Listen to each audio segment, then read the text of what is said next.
Highlights from the third week of Sean Diddy Combs' sex trafficking trial. The third week of the Diddy trial saw significant testimony from former employees and witnesses, focusing on allegations of violence, sexual assault, and a failed attempt by the defense to declare a mistrial. Here's a summary of the key highlights.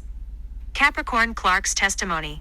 A former assistant and later global brand director for Combs, Capricorn Clark, recounted harrowing experiences during her employment. She testified about witnessing Combs' violent behavior towards his ex-girlfriend Cassie, including witnessing a beating in 2011 after learning she was dating Kid Cudi. She also claimed Combs kidnapped her at gunpoint and attempted to force her to accompany him to Kid Cudi's home. Expressing a desire to kill the rapper, Clark stated her fear prevented her from contacting the police herself, and that she instead called Cassie's mother for help.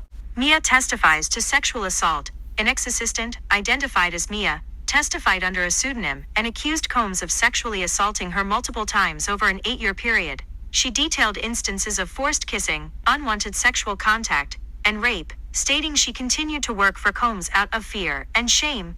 Failed mistrial bid. Combs' defense team requested a mistrial after an arson investigator, Lance Jimenez, testified about fingerprint evidence related to the firebombing of Kid Cudi's car being destroyed. The defense argued that this testimony implied Combs' involvement in evidence destruction, but the judge denied the request, finding no prejudice in the witness's statement. Cassie's stylist corroborates abuse. Deontay Nash, Cassie's stylist from 2009 to 2018, corroborated her previous testimony, including accounts of the freak-offs and Cassie's forced participation. Nash testified that Cassie confided in him about not wanting to engage in the sex parties, but felt pressured by Combs. Prosecutors pushed forward. Despite the mistrial bid, the prosecution maintained they were ahead of schedule and could conclude witness testimony by mid-June. Cassie's childbirth. Outside the courtroom, Cassie delivered her third child shortly after her own powerful testimony. This news reached the jury through her stylist's testimony.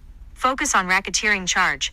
Some observers noted the defense's efforts to undermine witness credibility, and the prosecution's need to prove the racketeering charge by linking the alleged crimes to Combs' business enterprise. The week also saw the testimony of an LA Fire Department investigator regarding Kid Cudi's car, potentially connecting it to the racketeering charge. Note: Sean Diddy Combs has pleaded not guilty to the charges, including sex trafficking and racketeering conspiracy.